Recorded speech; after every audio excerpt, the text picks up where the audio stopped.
Coucou, c'est Victor. Cet épisode a été produit grâce à vos dons. Comme un poisson dans l'eau est un podcast indépendant et sans publicité. Alors si vous voulez qu'il continue à exister, et que vous avez les moyens bien sûr, s'il vous plaît, abonnez-vous en suivant le lien dans la description. Un grand merci à toutes les personnes qui le soutiennent déjà et lui permettent de rester accessible et gratuit pour tous. Hello.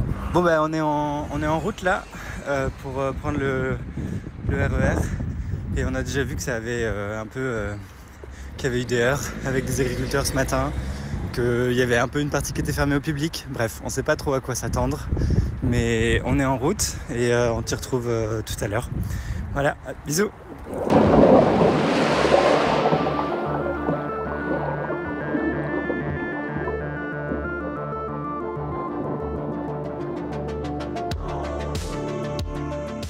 Salut, c'est Rosa et vous écoutez un reportage de Comme un poisson dans l'eau.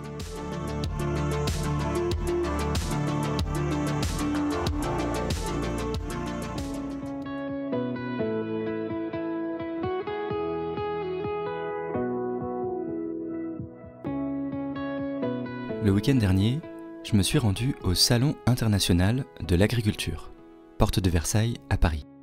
Et il faut que je vous explique un peu pourquoi. 2 semaines avant, j'ai Rosa qui m'envoie un vocal. Rosa que vous connaissez sûrement.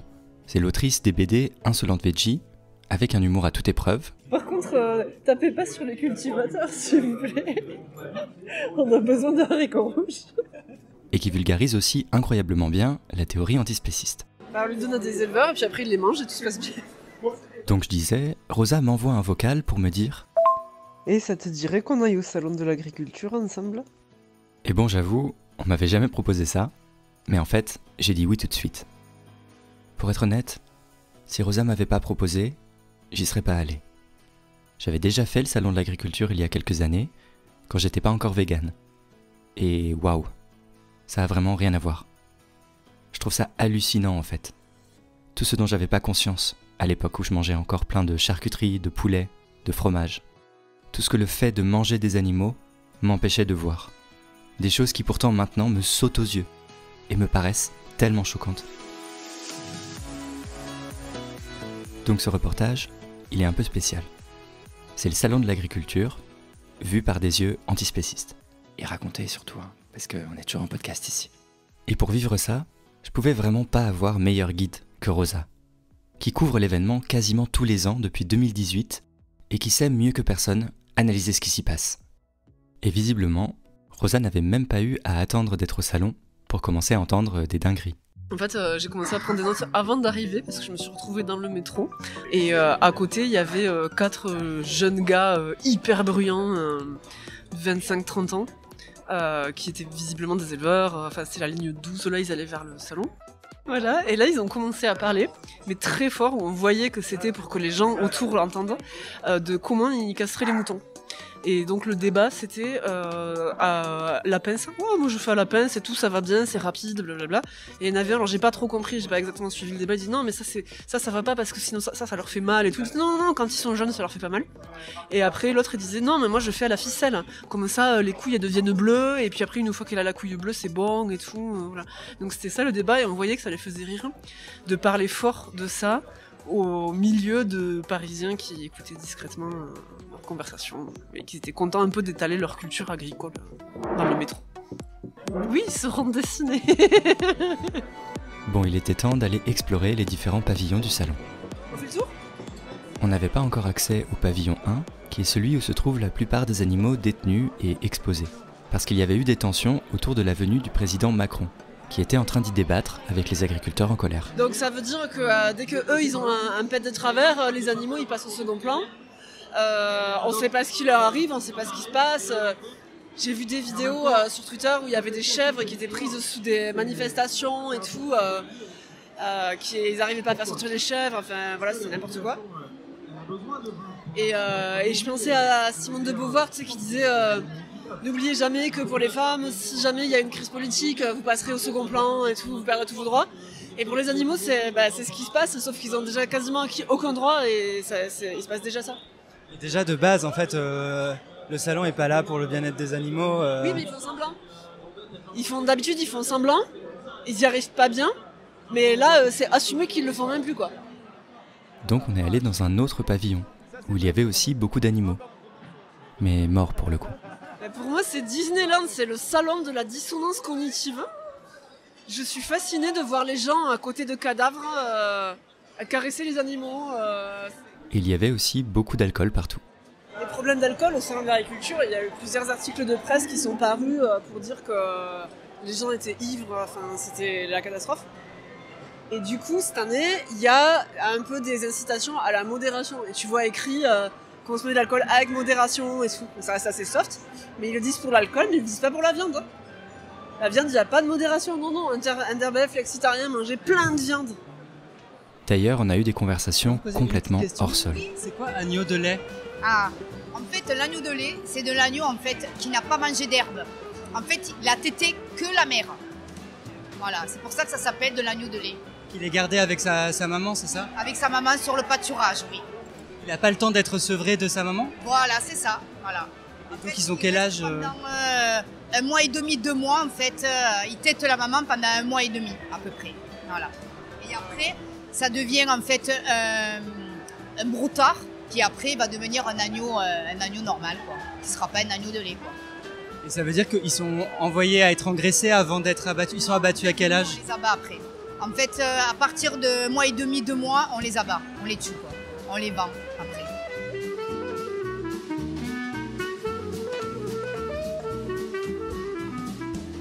Et est-ce qu'on peut parler d'un truc un peu bizarre? On est au milieu là d'un pavillon qui présente un peu les trucs du terroir, les bons produits du terroir, et pas que les produits à manger. D'ailleurs, on est juste à côté d'un terrain de pétanque, rue du Pastaga. Et alors toi, tu viens du sud, et il y a un gros panneau, ça c'est le sud. Il y a 100% valeur du sud. Tu penses quoi de cette utilisation de l'identité du sud pour vendre des produits ici au salon? C'est complètement publicitaire. Moi, je reconnais pas le sud là-dedans. C'est vraiment des clichés. C'est fait pour les Parisiens, pour faire un folklore local. Enfin, du folklore, quoi. Mais il y a même pas de ripunchou. C'est quoi le ripunchou? Le ripunchou, c'est une petite asperge sauvage qu'on trouve dans le Tarn.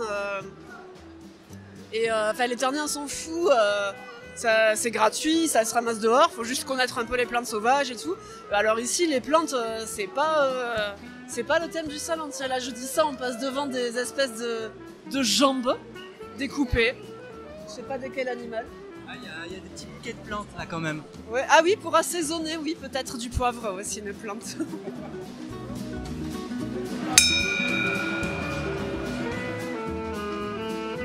Bon, ce serait vraiment trop long de tout vous raconter.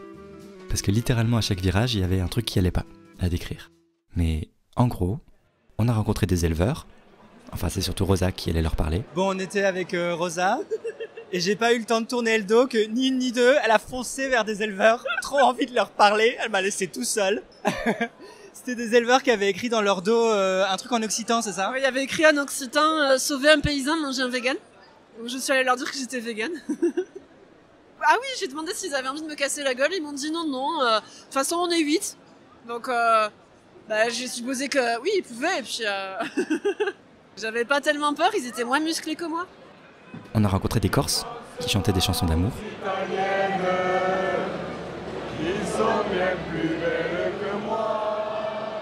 On a vu plein d'enfants. D'ailleurs, c'est une drôle d'idée de venir ici avec des gamins. Hein. Franchement, t'as des éleveurs en colère, des animaux en détresse, du bruit, de la foule, tout est cher. Enfin, je vois pas ce qui peut amener des gens à se dire que c'est une bonne idée pour un gamin. Et donc, du coup, il y avait Opération Zéro Enfant Perdu. Et le premier truc qu'on voit, c'est des agneaux découpés en morceaux. Donc, je dis, ceux-là, c'est des enfants, ils sont perdus pour toujours, je pense. Voilà, quoi. On a vu aussi pas mal de propagande des lobbies de la viande. C'est du bœuf, 2 points pour Rochefort. Oh là là. Mais ils faisaient genre que c'était pas de la propagande en appelant les gens à être flexitariens. tagine d'agneau avec des clémentines quand même pour faire le légume, salade de pot-au-feu au pickle d'oignon, crème de panais et aiguillettes d'agneau, du chevreau dans le kebab, quoi. Taboulé de chou-fleur et viande chevaline. En fait, avec eux, quand t'es flexitarien, tu manges plus de viande que quand t'es pas flexitarien. On a vu des gens qui savaient pas trop reconnaître les animaux, Je sais pas ce que c'est comme animal, pardon. C'est un mouton. enfin qui étaient pas sûrs, En fait, je sais pas quoi dire dans ton micro. mais qui voyaient quand même que les animaux se sentent pas hyper bien Je globalement. sais pas, il a l'air d'avoir chaud, non Il a l'air de se sentir regardé. On a vu des cages un peu sophistiquées, Bah, les bétaillères, hein. Sachant que les animaux, quand on les déplace, généralement, c'est pas bon signe pour eux. On s'amuse pas à les promener, ça veut dire en fait qu'ils sont amenés à l'abattoir, quoi. mais surtout on a vu et on a senti beaucoup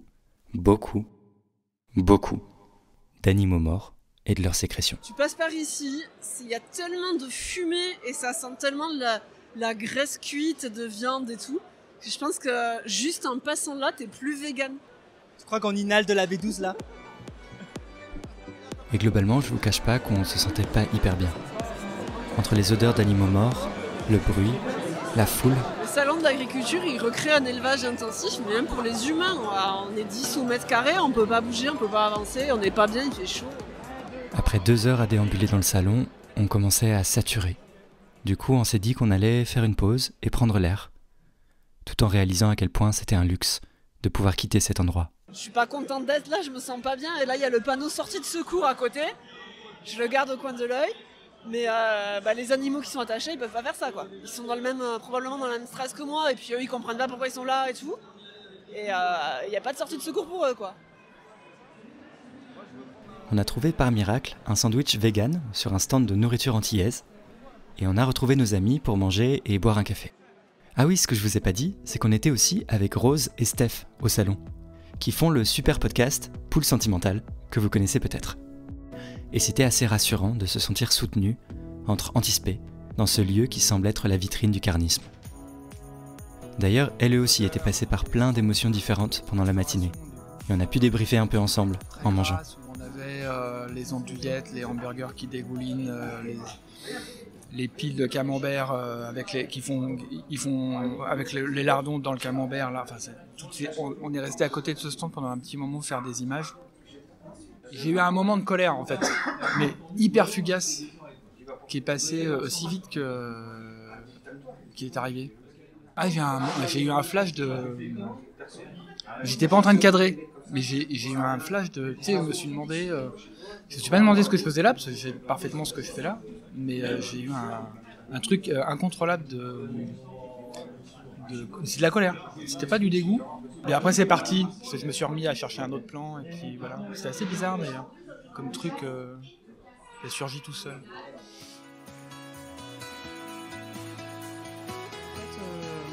Il y a une éleveuse qui a commencé à me parler, elle savait pas que je tournais, et je lui ai pas dit, bon, je pense que c'est pas très grave. Ce qu'on appellerait une petite productrice vraiment typique, c'est-à-dire qui essaye d'être dans le bien-être animal, c'est-à-dire qu'au lieu de mettre ses poules elle fait je crois 3000 volailles par an, si j'ai bien compris. Donc c'est assez petit. En fait, c'est par rapport à, disons, aux grosses exploitations. Mais en fait, ça fait quand même beaucoup d'animaux, beaucoup d'individus. Mais pour elle, c'est assez petit.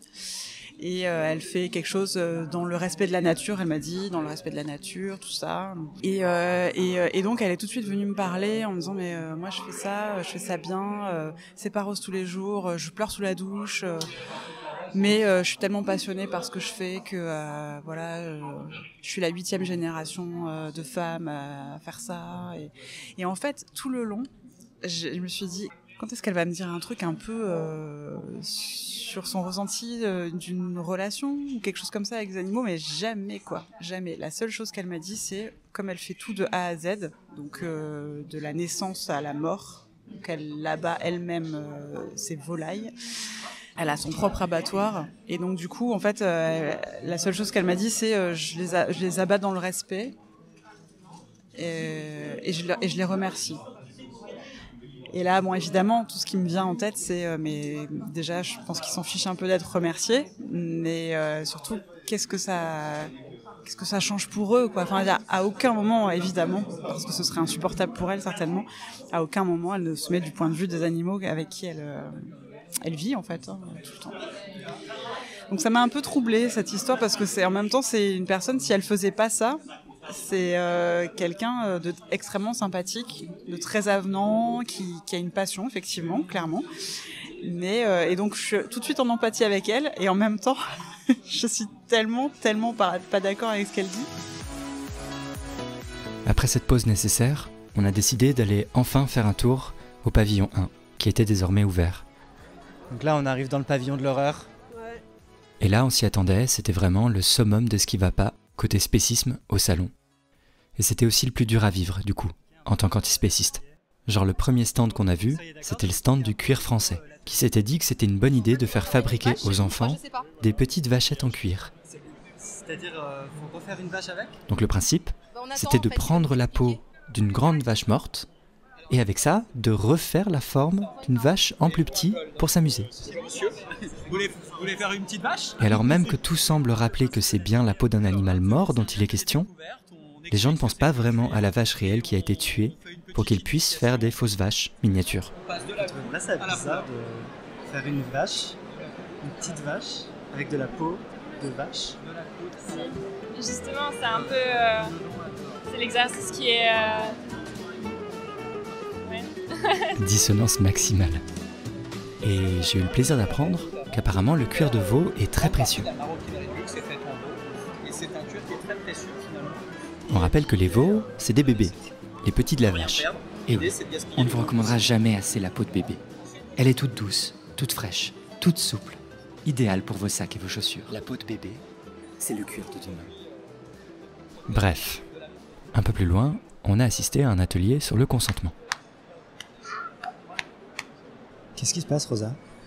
Y a un éleveur qui tape fort sur le bas du dos de la vache. On dirait qu'il essaye de la faire lever, mais elle veut pas du tout se lever. Elle le pousse, elle lui montre qu'elle veut pas se lever. Il insiste, elle finit par se lever. Le consentement. Et tout ça, c'était pourquoi ? Pour lui raser les mamelles. Mais c'est des gros zoophiles, quoi, c'est fou. C'est elle qui râle, là, elle est pas du tout contente. Ouais, on l'entend râler, mais tu vois qu'elle a l'habitude de subir les lubies de l'humain qui s'occupe d'elle.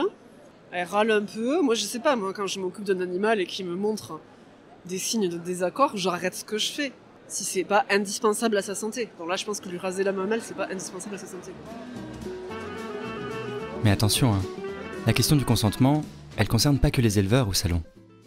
Toutes les personnes qui viennent exprès pour pouvoir caresser tous les animaux sans leur demander leur avis, sont aussi dans une forme très spéciste de relation avec ces animaux, qui ne prend pas du tout en compte leur intérêt, leur volonté ou leur non-volonté. N'importe quel animal de n'importe quelle espèce, même sociable, il n'a pas envie pendant 10 jours d'être touché par n'importe qui passe, voilà. Et Rosa avait mieux fait son travail de préparation que moi, car elle s'était informée sur un truc que je connaissais pas, la charte du bien-être animal à Paris, que serait censé respecter le salon. C'est une charte qui a été adoptée par la mairie de Paris et qui normalement est signée par les partenaires qui utilisent des animaux. Et je pense que, je vais voir ça aujourd'hui, j'ai visité un peu, mais au salon de l'agriculture, à mon avis, c'est pas bon, c'est pas respecté. Pas être en stress, pas être en détresse, c'est raté en fait. Déjà, tu vois tous les animaux qui sont hyper stressés, qui vont pas bien, qui essayent de se débattre contre leur longe et quand ils sont attachés, c'est raté déjà. L'association Paz a d'ailleurs interpellé la ville de Paris sur cette question l'année dernière et de nouveau cette année. Un des éléments importants du salon, c'est qu'il s'y passe le concours général agricole. Et je voulais comprendre un peu en quoi ça consistait côté élevage. C'est pour les concours de toutes les espèces au salon de l'agriculture. Et ça marche comment ? Chaque espèce a son concours. Et puis on désigne la meilleure vache ou le meilleur animal, j'ai envie de dire, par espèce. Et c'est en fonction de quoi que c'est remporté ? Tout dépend dans quelle catégorie on est ou quelle espèce on est. Nous, en l'occurrence, la race normande, c'est la qualité de l'animal globalement sur le corps, sur les membres, des vaches qui se déplacent bien, et puis les mamelles et la production laitière. Ah oui, il faut que ça produise beaucoup, c'est ça ? Je suis désolé, on doit partir. Ouais, du coup j'ai l'impression que c'est quand même beaucoup la productivité qui compte. Les animaux qui concourent doivent être des unités de production efficientes, des bonnes machines bien huilées quoi. Et le concours est là essentiellement pour récompenser une bonne sélection génétique. Ça m'a été confirmé par un autre éleveur de vaches normandes, avec qui on a un peu plus longuement discuté avec Rosa. À une semaine d'âge, on peut faire récupérer un bout de cartilage dans les animaux et avec ça, on connaît la valeur génétique des animaux dès la naissance quasiment. Avec du cartilage? Ouais, on analyse l'ADN. Ok, et on sait, dès 3 semaines, on sait si la vache a un potentiel de faire plus ou moins de lait. La nuit, elle reste ici aussi ou vous les mettez ailleurs? Non, elle reste là. Ah, donc elle bouge vraiment pas pendant plusieurs jours? On les emmène à la traite 2 fois par jour et on les lave le matin. Et la nuit, est-ce que... bon, c'est perso. Il y a des gens qui restent là, qui picolent, ils font la fête et tout ou pas? On a des réserves qui sont derrière le ring là-bas. Oui, il y a une bonne ambiance quand même. On est une grande famille là, normalement. Donc, J'ai cette image en tête, à la tombée de la nuit. Des humains qui font la fête et picolent autour des animaux, qui eux restent attachés au même endroit jour et nuit pendant plusieurs jours d'affilée. Qu'est-ce que ça leur fait? Est-ce qu'ils comprennent ce qui se passe? Pourquoi on les a transportés de longues heures pour être mis à cet endroit qui sent bizarre? Pourquoi ils ont mal partout? Pourquoi il y a du bruit? Pourquoi il y a plein de gens qui les touchent sans qu'ils aient rien demandé? Comment ils vivent ça dans leur tête? Avec cet éleveur, j'ai pu mesurer toute la distance qui semblait séparer nos deux conceptions du bien-être de ces vaches. Et il y a des gens qui restent avec elles pendant la nuit au cas où elles n'aillent pas bien ou... On repasse souvent. Mais comme cette nuit, on va veiller toute la nuit pour le concours de demain. On va rester là. Vous n'allez pas beaucoup dormir? Non, on dort très peu ici. On est là avant pour les animaux, après nous, on fait avec. On est là pour les mettre à la meilleure forme possible pour le concours quand même. On est là pour les animaux, pour les mettre en meilleure forme possible pour le concours. Voilà. Quant au salon, on entend « on est là pour les animaux », je crois qu'on comprend vraiment pas la même chose. Faudrait savoir, est-ce que tous ces gens ils sont vraiment là pour les animaux ou pour servir leurs intérêts humains sur leur dos? Est-ce qu'ils sont là pour eux, en tant qu'individus, ou pour ce qu'ils nous apportent? Parce qu'on adore les voir, les caresser, les faire concourir, les manger. Et pas du tout pour qu'ils aillent réellement bien, pour qu'ils aient une belle vie. Rosa avait raison. Le salon de l'agriculture, c'est vraiment le Disneyland de la dissonance cognitive.